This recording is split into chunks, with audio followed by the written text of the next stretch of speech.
जे कोणी आपले जुने क्लासचे विद्यार्थी आहेत, ज्यांनी ऑनलाईन ऑफलाईन बॅच केलेले आहेत, त्या सर्वांनाच माहीत असेल की सरांचं जे डूज अँड डोंट्सचं लेक्चर असतं त्याच्यामध्ये सर एक गोष्ट नेहमी प्रामुख्याने सांगत असतात की परिस्थिती हा तुमचा कधीच बहाणा नसू शकतो.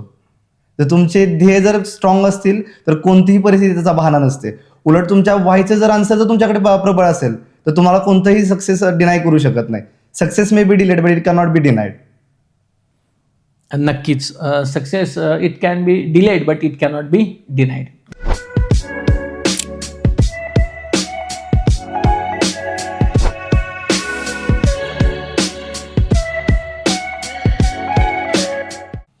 नमस्कार, मी गणेश शिरसाट. आपल्या गणेश शिरसाट या यूट्यूब चॅनलमध्ये तुमचं सर्वांचं पुन्हा एकदा स्वागत आहे. आपण पाहत आहोत सक्सेस स्टोरीज. लॉच्या विद्यार्थ्यांकरता वेगवेगळ्या प्रकारच्या रिक्रुटमेंट असतात, वेगवेगळ्या प्रकारच्या परीक्षा असतात. ज्युडिशियल मॅजिस्ट्रेट फर्स्ट क्लास ही एक त्यापैकी परीक्षा आहे. असिस्टंट पब्लिक प्रॉसिक्युटर ही त्यापैकी एक परीक्षा आहे. या व्यतिरिक्तही आणखी वेगवेगळ्या परीक्षा लॉच्या विद्यार्थ्यांकरता आहेत. करिअरच्या अपॉर्च्युनिटीज, संधीच अवेलेबल आहेत. आपण पाठीमागे लीगल असिस्टंट मंत्रालय या पोस्टचे काही इंटरव्ह्यू सक्सेस स्टोरीज पाहिल्या. टाउन प्लॅनिंग लॉ ऑफिसर या पोस्टच्याही आपण काही स्टोरीज, सक्सेस स्टोरीज पाहिल्या. त्याच प्रकारे लॉ ऑफिसर क्लास 1 विधी अधिकारी वर्ग 1 ही एक महत्त्वाची पोस्ट आहे. ती CIDच्या पर्टिक्युलरली जे डिपार्टमेंट आहे त्या डिपार्टमेंटला लॉ ऑफिसर या पोस्ट असतात. त्यानंतर IG इन्स्पेक्टर ऑफ जनरल, विशेष पोलीस महानिरीक्षक हे जे पद आहे या ऑफिसलाही लॉ ऑफिसरची गरज असते, त्यांच्याही रिक्रुटमेंट होतात. तर आज आपल्या सक्सेस स्टोरीजमध्ये लॉ ऑफिसर वर्ग 1 विशेष पोलीस महानिरीक्षक ऑफिसमध्ये रिक्रुटमेंटमध्ये सिलेक्ट झालेले सिद्धार्थ कांबळे सर आज आपल्याकडे आलेले आहेत. तर सर्वात प्रथम सिद्धार्थ, मी तुझ्या या यशाकरता आपल्या सर्व यूट्यूब पर्टिक्युलर जे प्रेक्षक आहेत त्यांच्यातर्फे, बी अवॉर्ड लॉ क्लासेसतर्फे, गणेश शिरसाट अकॅडमीतर्फे तुझं खूप खूप अभिनंदन करतो आणि तुझ्या ह्या आपल्या सक्सेस स्टोरीच्या एपिसोडमध्ये स्वागत करतो. सिद्धार्थ, आम्हाला तुझा प्रवास जाणून घ्यायचा आहे की तू कुठून आहेस, शिक्षण कसं झालं आणि आज तू हे जे सिलेक्शन झालं इथपर्यंत कसा पोहोचलास, ही तुझी जी जर्नी आहे ही आज आम्हाला थोडी तुझ्याकडनं जाणून घ्यायची आहे. सर्वप्रथम मी माझे गुरुवर्य श्री गणेश शिरसाट सर यांचे आभार मानतो की त्यांनी मला इथपर्यंत पोहोचवलं आणि आज मला इथे बोलवलं. माझ्या यशामध्ये बघायचं म्हणलं तर माझे आई वडील, माझा मित्र, खूप जणांचा वाटा आहे. मूळचा मी प्रॉपर साताऱ्याचा आहे. BSLची माझी प्रथम 3 वर्ष आहेत ती मी साताऱ्यात इस्माईल साहेब मुल्ला लॉ कॉलेज इथून कंप्लीट केली. त्याच्यानंतरची बाकीची जी 2 वर्ष आहेत, LLBची डिग्री आणि मास्टर्स LLMची डिग्री ती शंकरराव चव्हाण लॉ कॉलेज पुणे इथून केली. त्याच्यानंतर माझी खरी सुरुवात झाली ती गणेश सर मला भेटले. त्याच्यानंतर गणेश सरांचा आणि माझा परिचय 2017 साली झाला. 2017 सालची जी JMFCची एक्झाम होती त्याच्या प्रीच्या शेवटच्या वेळी सरांची माझी भेट झाली. जवळपास अर्धा पोर्शन शिकून झालेला तेव्हा क्लासची माहिती पडली. JMFCच्या अथांग सागराच्या अभ्यासक्रमामध्ये नक्की अभ्यास काय करायचा हे काही कळत नव्हतं आणि काही आर्थिक घरगुती गोष्टी होत्या. त्याच्यामुळे सरांकडं सुरुवातीला येणं पॉसिबल झालं नाही. मला सुरुवातीला येणं पॉसिबल झालं नाही कारण खूप प्रकारचे डायलेमा मनामध्ये होते की आपल्याकडे पैशाची थोडी कमतरता आहे, थोड्याशा घरगुती गोष्टी आहेत, त्याच्यामुळे सरांकडे फी गेल्यावर सर फी कमी करतील का नाही, IQ सगळ्या गोष्टी होत्या. सरांशी माझा असा पर्सनली काही संबंध नव्हता. त्याच्यानंतर जवळपास 2 सब्जेक्ट झाल्यानंतर सरांना पर्सनली येऊन भेटलो. सरांनी तेव्हा खूप मदत केली आम्हाला आणि जवळपास एव्हिडन्स 2-3 सब्जेक्ट जे महत्त्वाचे 2-3 सब्जेक्ट्स आहेत त्याच्यानंतर आम्ही अभ्यासाला खऱ्या अर्थाने सुरुवात केली. नाहीतर पूर्णपणे आम्ही वाहवत चाललेलो, दिसल ते वाचत होतो. MPSCचा म्हणजे JMFCचा स्टडी करताना सागर खूप आहे अभ्यासाचं, त्यातलं नेमकं काय वाचायचं आणि काय सोडायचं हे कळणं खूप गरजेचं आहे. सरांच्या आशीर्वादाने, सरांच्या कृपेने 2017ला पण आम्ही JMFCची एक्झाम दिली. तेव्हा नवीनच होतो, फ्रेशर होतो, त्यामुळे काही त्याच्यामध्ये यश मिळालं नाही. 18ला एक्झाम झाली नाही. त्याच्यामुळे सरांनीच मला पुण्यामध्ये आमचं दुसरं कोणीही नव्हतं सरांशिवाय. सरांनी सांगितल्याप्रमाणे 18मध्ये आम्ही प्रॅक्टिस करत अभ्यास केला. मी आणि माझा मित्र संदीप, ज्याचा आत्ता APP म्हणून सिलेक्शन झालेलं आहे, आम्ही दोघांनी प्रॅक्टिस करत अभ्यास केला. मला आर्थिक परिस्थिती चांगली नसल्यामुळे मला प्रॅक्टिस करणं गरजेचं होतं. संदीपला थोडं तोलामोलाची होती, त्याच्यामुळे आम्ही दोघांनी ठरवलं की तू तू स्टडी कर जास्त, मी प्रॅक्टिसमध्ये बघतो. मग तो स्टडी करायचा, आम्ही स्टडी रूम लावलेली. 18ला संदीप अधूनमधून कोर्टात यायचा आणि तो नोट्स तयार करायचा. आम्ही दोघं जण मग प्रिपरेशन पण दोघांनी एकसाथच केलं. आणि मग आला 19चा अटेम्प्ट आल्यानंतर पूर्णपणे आम्ही पूर्ण 2018चं पूर्ण जे वर्ष होतं आमचं एकच ध्येय होतं की आपल्याला 19चा अटेम्प्ट हा पूर्णपणे फुल फ्रेशनं द्यायचा आहे. त्याच्यामुळे 2018मध्ये आम्ही 2019चं पूर्ण वर्ष निघेल एवढे पैसे आम्ही साठवून ठेवलेले की जेणेकरून 2019च्या अटेम्प्टमध्ये आपल्याला काही हे नको राहिला, मागे काय राहायला नको. मग 2019चा अटेम्प्ट आला. 2019च्या अटेम्प्टमध्ये म्हणजे यश मिळालं पण मिळालं नाही, अशी कंडिशन झाली. 190 जागा होत्या आणि त्याच्यामध्ये माझं 191 नाव लागलं. आशा होती की JMFCची वेटिंग लिस्ट क्लिअर होईल, जी आत्तापर्यंत कधी झालेली नव्हती. वेटिंग लिस्ट क्लिअर होईल अशी खरोखर आशा होती, कारण मार्चमध्ये त्यांचं डॉक्युमेंट व्हेरिफिकेशन सुरू झालं. होप आली की नाही होऊन जाईल आपलं. पण मध्येच आला कोविड आला, घरगुती अडचणी त्याच्यामध्ये खूप आल्या. त्याच्यामुळे कोविडमुळे 1 वर्ष होऊन गेलं. 1 वर्षानंतर वेटिंग लिस्ट होती ती लॅप्स होते. त्याच्यानंतर जे काही झालं नाही. मग पुढची जी एक्झाम होती ती एक एक्झाम द्यायला सर आपल्याला सगळ्यांनाच माहिती आहे की 3 वर्ष. प्री आम्ही 2020ला दिली, 21ला मेन्स दिली आणि 22ला इंटरव्ह्यू दिला. बरोबर. त्याच्यामध्ये रेकमेंड झालो नाही. म्हणजे मार्क्स मिळाले, पाहिजे होते तेवढे मार्क्स मिळाले, क्वालिफाईंग मार्क्स मिळाले, पण रेकमेंड होऊ शकलो नाही. स्ट्रॅटेजी चुकत होत्या. त्याच्यानंतर जबाबदाऱ्या सुद्धा वाढलेल्या घरामध्ये, काही फॅमिली इश्यू झाले त्याच्यामुळे जबाबदाऱ्या वाढलेल्या. प्लस आता वय पण होत चाललेलं, त्याच्यामुळं प्रॅक्टिस करणं सुद्धा गरजेचं होतं. त्याच्यामुळे अभ्यासाला पुरेसा वेळ देता येत नव्हता. त्याच्यातच ऍड आली, म्हणजे तारून येणारी ऍड आली म्हणजे एपीपीच्या मेन्सचा अभ्यास सगळं चालू ठेवून केला.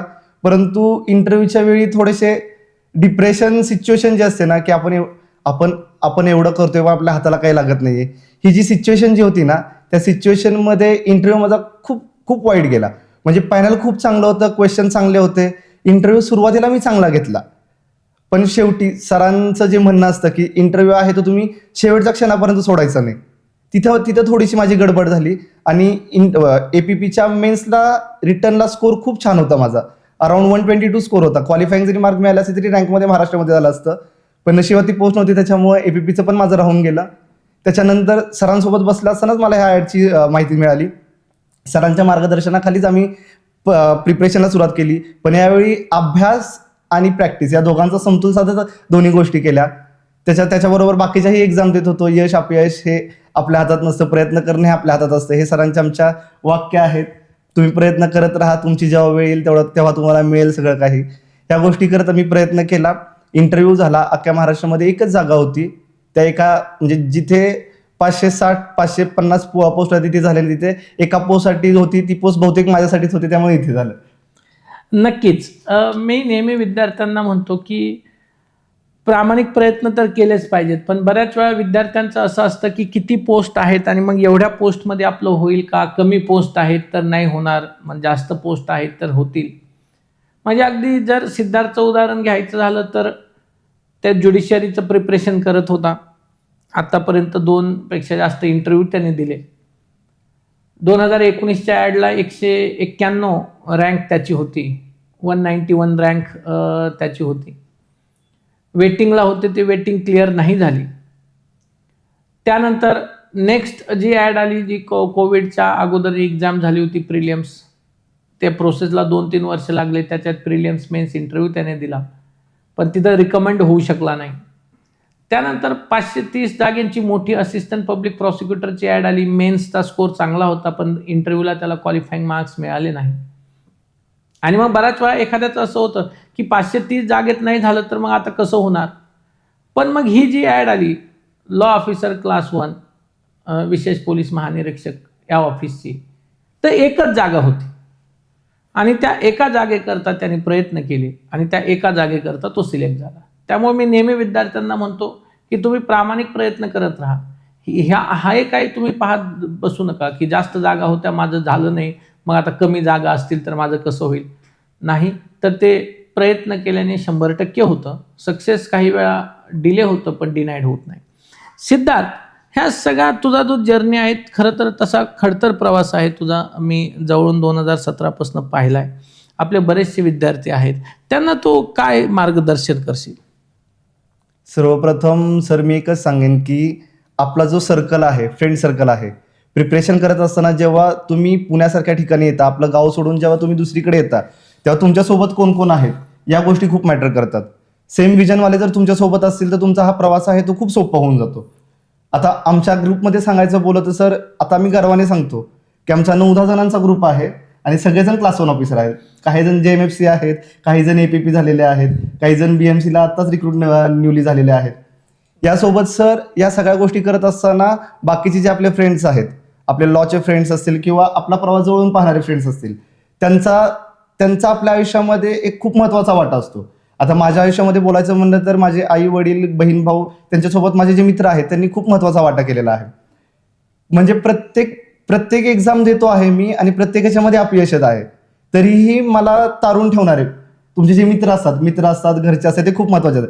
माझ्या आयुष्यामध्ये तसं संदीप आहे, अक्षय आहे, अश्विनी मॅडम आहे, ऐश्वर्या मॅडम आहेत, कल्याणी मॅडम आहेत, आमच्या स्नेहल मॅडम आहेत, आमच्या ज्युनियर तनुजा मॅडम, त्यांचं सुद्धा सगळ्यांच्या क्लास 1 पोस्ट निघालेल्या आहेत. आणि कौतुक मला आमच्या ज्युनियर मॅडमचं वाटतं. ज्युनियर मॅडमला आमच्या औरंगाबादच्या आहेत त्या प्रॉपर. त्यांनी आल्या तेव्हा काही माहीत नव्हतं त्यांना. मी सरांनाच रिक्वेस्ट करून त्यांना आपली वीकेंड मॅच सुरू होती तेव्हा ऍडमिशन घेऊन दिलेलं. सर त्या 19ला माझ्याबरोबर वेटिंगला होत्या, 19, 20, 21, 22 प्रत्येक इंटरव्ह्यूपर्यंत त्या गेलेल्या आहेत. आणि आता रिसेंटलीच त्यांना BMCचे लॉ ऑफिसर हे पद मिळालेलं आहे. नक्कीच. आत्ताच BMCचं लॉ ऑफिसरचं रिझल्ट आला. क्लासचे भरपूर सगळे विद्यार्थी त्याच्यामध्ये रिकमेंड झाले. त्यांचे आपण सक्सेस स्टोरीजमध्ये इंटरव्ह्यू घेणार आहोत. त्यामध्ये तनुजा पण सिलेक्ट झालेली आहे. ती सिद्धार्थकडे ज्युनियर होती, बरोबर. तुला आणखी नक्कीच हा ग्रुप तर होता, मला चांगला आठवतंय तुमचा ग्रुप होता. आणि आत्ता तू जेवढे नावं घेतले त्यातले निम्मे जे JMFC आहेत, निम्मे APP आहेत, आणि आता तुझं सिलेक्शन लॉ ऑफिसर म्हणून झालं आहे, तनुजा लॉ ऑफिसर म्हणून BMCला सिलेक्शन झालं. म्हणजे सगळा ग्रुप त्यांचा 8-9 जणांचा जो होता पहिल्यापासून, तो सगळा क्लास 1 ऑफिसर आहे आणि चांगल्या पदावर आहे. त्यामुळं नेहमी असं म्हटलं जातं ना, केल्याने देशात तन, सभेत संचार, पंडित मैत्री. म्हणजे जोपर्यंत आपण आपला ग्रुप जो आहे तो ग्रुप तितकाच मोटिवेटिंग करणारा असावा, एकमेकांना सपोर्ट करणारा असावा, अडचणीत मदत करणारा असावा. एखाद्या विषयात जर कुणी पाठीमागे राहत असेल तर त्याला त्या विषयात पुढे आणणारा असावा. एखादा थोडा डिमोटिवेट होत असेल तर त्याला मोटिवेट करणारा असावा. जरी एखाद्याला यश मिळालं आणि दुसऱ्याला अपयश मिळालं तरी तुला यश मिळणारच आहे हे मोटिवेट करत त्याला त्याच्या अभ्यासामध्ये मदत करणारा असावा. मी माझ्या करिअरमध्ये गेल्या 14 वर्षात इतके सगळे विद्यार्थी पुण्याला येताना पाहिले ग्रुपने, आणि हे ग्रुप JMFC होऊन जाताना मी पाहिले. त्यामुळे तो एक खूप महत्त्वाचा फॅक्टर असतो की आपण त्या सर्कलमध्ये असलं पाहिजे, आपण त्या ग्रुपमध्ये असलं पाहिजे.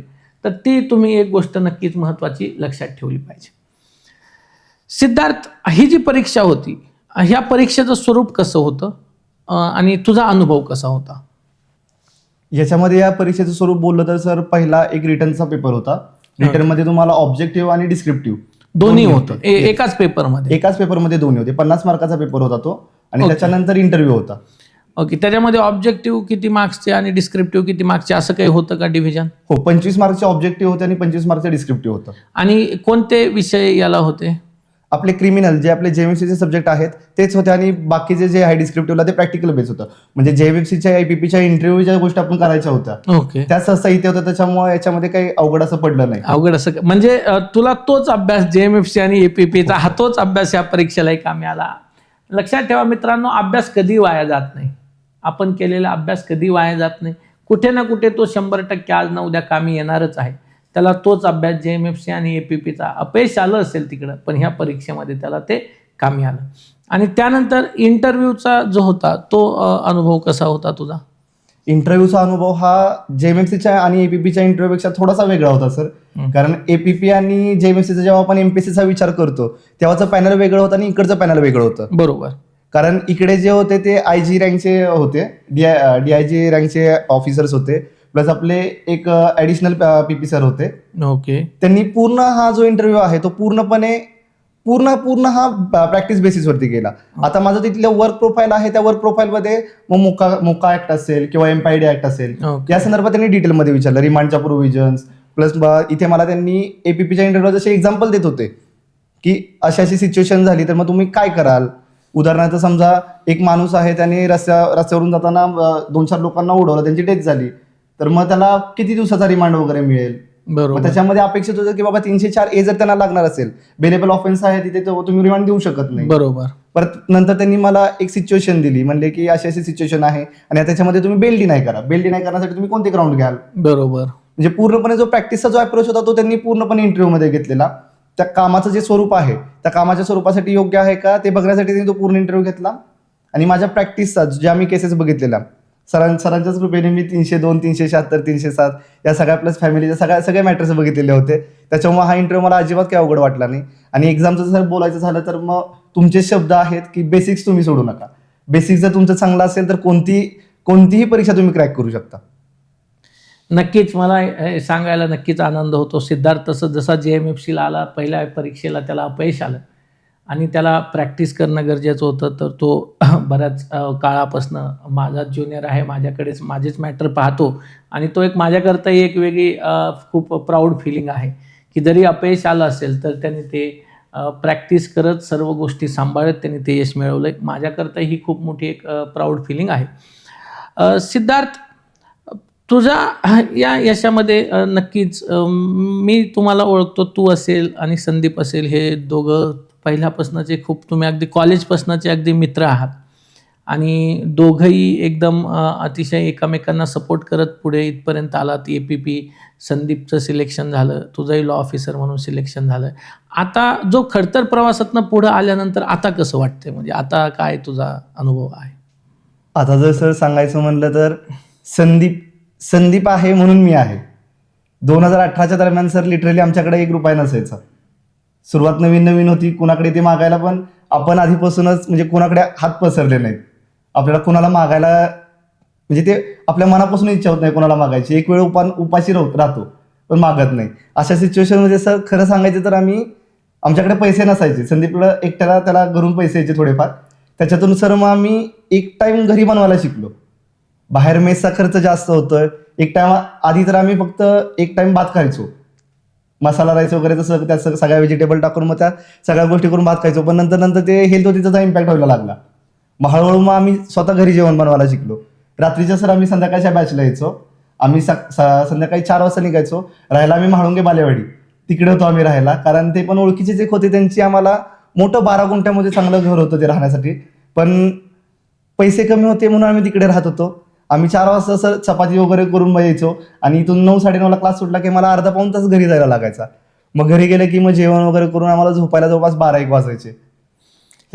या परिस्थितीमध्ये सर संदीपने एवढी साथ दिली ना, खूप साथ दिली. आणि आत्ता जेव्हा त्याचं APPचं झालं तेव्हा त्याचं झालं त्याच्यापेक्षा त्याला याचं दुःख होतं की माझं नाही झालं. नक्कीच. एक अनुभव मी शेअर करेल नक्कीच. संदीप आणि सिद्धार्थ क्लासला होतेच, भरपूर सगळे विद्यार्थी क्लासला होते आणि एक रिझल्ट आला एका परीक्षेचा आणि त्यांचा तो निगेटिव्हमध्ये आला होता, मेन्सचा एक रिझल्ट. आणि त्यावेळेस मी क्लासच्या खाली उभा होतो, कर्वे रोडच्या क्लासच्या खाली एका चहाच्या दुकानावर मी उभा होतो आणि एक राहुल नावाचं JMFC जे त्यावेळेस झाले होते ते भेटायला आले होते आणि मी त्यांच्याशी बोलत होतो आणि हे दोघं आले आणि हे दोघं म्हटले की सर आता आम्हाला काहीतरी प्रॅक्टिस करायची आणि आता काहीतरी जॉब करायचा आहे. तर मग मी त्याला विचारलं की आता परत एक पेपर आहे, तुमचा अभ्यास चांगला आहे, प्रॅक्टिस तर आपण सुरू करूयात, पण जॉब वगैरे हे तर नकोच, कारण तुमचा वेळ वाया जाईल त्याच्यात. तर त्यांचं म्हणणं होतं की नाही सर, परिस्थितीच नाही, अजिबातच आम्ही परिस्थिती नसल्यामुळं आता फक्त बसून आम्ही नाही अभ्यास करू शकत. तर मी सहज त्या दोघांना मग थोडी मी चौकशी केली आणि मग ते जी चौकशी केली तर त्याच्यामध्ये असं समजलं की संदीपचे घरनं हे दोघं पहिल्यापासून मित्र होते. संदीपच्या घरनं एक ₹5,000 यायचे. त्या 5,000मध्ये संदीप आणि याचं सिद्धार्थचं दोघांचं शिक्षण त्या 5,000त व्हायचं. ₹2,000 मला वाटतं रूमचं भाडं होतं, ₹1,500-2,000 ते आत्ता जो म्हटला तिकडे हिंदवाडी साईडला तिथे राहायचे. तिकीट यांचं कॉलेज MMCC इकडे फर्ग्युसन कॉलेज रोड BMCC रोडला मराठवाडा मित्रमंडळ लॉ कॉलेज होतं. हे तिकडे राहायचे कारण रूमचं रेंट कमी होतं. 2,000 त्याच्यात जायचे. त्याच्यानंतर जायला यायला एक गाडी संदीपची नक्की होती, त्याच्यामध्ये 1,000-1,500 रुपये महिनाभराचं रोज जाणं येणं, पेट्रोलला जायचे 3.5 त्याच्यात 1-1.5 त्याच्यात जायचे. राहिलेल्या 1-1.5 मध्ये यांना महिनाभराचा किराणा खरेदी करायची आणि 5,000 रुपये याच्यातच जायचे. याच्या व्यतिरिक्त यांच्याकडे ॲडिशनल रुपये नसायचा. आणि मी म्हटलं अरे तुम्ही कसं भागता? तर त्यावेळेस त्याने आत्ता जे सांगितलं एकदम मला आजही खूप असं इमोशनल होतं, की त्याच्या अगोदर महिनाभर ते दोघंही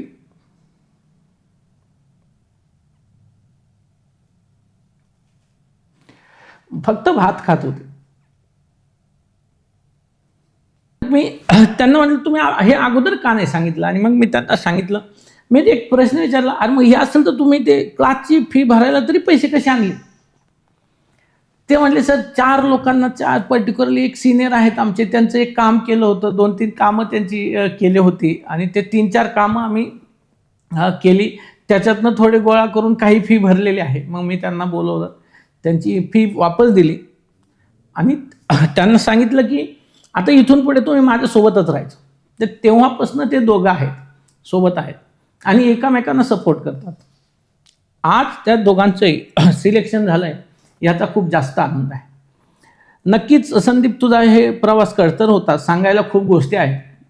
मला आठवतं त्यावेळेस तुम्ही सांगत असताना राहुल नावाचा एक JMFC आपल्या क्लासचा झालेला होता, तो लेक्चर द्यायला आलेला होता, तो खाली होता आणि त्याचंही असंच होतं की तो एका स्लममधनं, झोपडपट्टीतनं शिकला होता. अगोदर थोडी वाईट संगतीत होता, पण नंतर मग एकदा असंच काहीतरी त्या स्लम एरियामध्ये काहीतरी झालं आणि पोलिसांनी त्याला घेऊन गेले आणि समजून सांगितलं की हे असंच करत राहिला तर तुझं सगळं करिअर बर्बाद होईल. त्याची आई त्या दिवशी त्याला काहीतरी बोलली, ते त्याला हर्ट झालं आणि त्याच्यानंतर त्यांनी परत जो शिक्षणाकडे वळला तर तो जजच झाला. तोही त्यांना म्हणाला होता की ह्या दोघांना की तुम्ही प्रयत्न करा, नक्कीच यश मिळेल. थोडा टाईम लागला नक्कीच. त्यानंतर मला एक आणखी खूप आठवण सांगावीशी वाटते. आमचे पंकज सर म्हणून एक विद्यार्थी होते त्यावेळेस आणि हे दोघं शेवटच्या बेंचवर बसायचे आणि ते पंकज सर जे आहेत त्यांचं पर्टिक्युलरली त्यांच्या वाईफ JMFC आहेत, त्यांचे काही मेडिकल शॉप्स पण आहेत पुसदमध्ये, यवतमाळमध्ये आणि ते प्रिपरेशन करायला आले होते. ते शेवटच्या बेंचवर बसायचे. तर मी आपलं त्यांना बोलून घेऊन सांगितलं, म्हटलं ह्या दोघांवर ना लक्ष ठेवत जा, हे यांना काही त्रास जरी असला ना तरी हे काही सांगत नाहीत. आणि मग ते मला परत कधी काही पाहायला नाही लागायचं. हे थोडं त्यांना वाटलं की हे आजारी ते आजारी, ते आपलं मेडिकलवालेच असल्यामुळे जायचे, मेडिसिन आणायचे, म्हणायचे सिद्धार्थ सर ही गोळी घ्या तुम्हाला बरं वाटेल, संदीप सर ही गोळी घ्या तुम्हाला बरं वाटेल. आणि अशा पद्धतीने आपला क्लास म्हणजे हे एक कुटुंबच आहे. आदरणीय B आव्हाड सर नेहमी म्हणायचे आपला क्लास हे एक कुटुंब आहे आणि ह्या कुटुंबाप्रमाणे सगळे एकमेकांना सपोर्ट करतात आणि यश मिळताना पाहून खूप जास्त आनंद होतो. नक्कीच. आता तुझा काय आणखी प्लॅन आहे? पुढे परीक्षा बाकीच्या देणार आहेस की आता इथेच थांबणार आहेस? नाही सर, थांबायचं नाही हे सर तुमच्याकडूनच शिकलेलं आहे. जब तक तोडेंगे नाही तब तक छोडेंगे नाही सर. जोपर्यंत JMFC होत नाही तोपर्यंत मी सोडू शकणार नाही सर. हे नक्की मी तुम्हाला सर यावेळीच मेसेज केलेला आहे.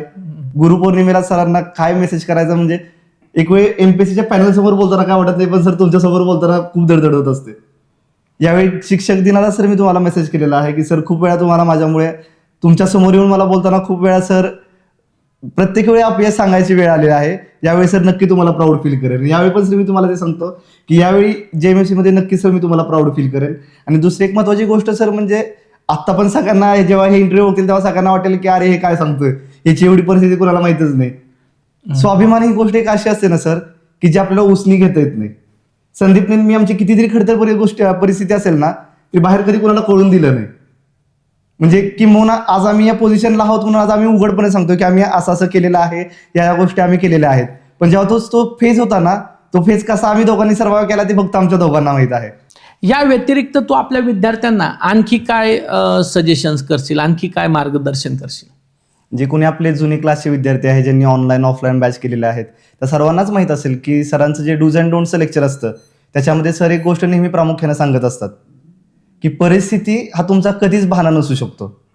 जर तुमचे ध्येय जर स्ट्रॉंग असतील तर कोणतीही परिस्थिती त्याचा बहाणा नसते. उलट तुमच्या व्हायचं जर आन्सर जर तुमच्याकडे प्रबळ असेल तर तुम्हाला कोणतंही सक्सेस डिनाय करू शकत नाही. Success may be delayed but it can not be denied. नक्कीच success it can be delayed but it cannot be denied. हे खूप महत्त्वाचं आहे, सर्वांनी लक्षात ठेवणं गरजेचं आहे. मला माहिती आहे की तुमची ही या परिस्थितीत नाही तुम्ही जात होतात, पण खरंच जास्त कुणालाच माहिती नव्हतं. ते मी ज्यावेळेस तुमच्याशी बोललो, तुमच्याकडनं ते वधून घेतलं, त्यावेळेस तुम्ही थोडं बोलते झालात. खूप लोकांना हे आधी माहीत नाही, त्यांच्या खूप जवळच्या लोकांनाही माहीत नाही. कारण बऱ्याच वेळा माणूस विचारत पण नाही, अरे तू कुठे राहतो, एखादा म्हटलं लांब राहतो, आपण तिथं राम कशात राहतो, झोपडीत राहतो, पत्र्याच्या घरात राहतो, तिथं काय करतो हे खूप वेळा माहीत नसतं. तेवढं एक माणूस फक्त आले भेटले गेले तर एक टच कमी असतो. तर खूप कमी लोकांना माहीत आहे हे कोणत्या परिस्थितीत आले, पण नक्कीच आज आनंद होतो. सिद्धार्थ, संदीप, तुमच्या दोघांचाही मला नक्कीच अभिमान आहे. संदीपचाही इंटरव्ह्यू आम्ही मध्ये काही काळापूर्वी घेतला होता आणि तुझाही इंटरव्ह्यू घेण्याची खूप इच्छा होती. आज खूप आनंद होतो तुमच्या दोघांनाही चांगल्या क्लास 1 पदावर पाहताना. तू इथं आलास, तुझी जर्नी आमच्यासोबत शेअर केली, त्याबद्दल मी बी आव्हाड लॉ क्लासेसतर्फे, गणेश शिरसाट अकॅडमीतर्फे, माझ्यातर्फे, आपल्या क्लासच्या विद्यार्थ्यांतर्फे आणि हे सगळे जे आपले यूट्यूबला जे सगळे आपले नवीन ॲस्पिरंट्स आहेत, विद्यार्थी आहेत, या सर्वांतर्फे तुझं खूप खूप अभिनंदन करतो.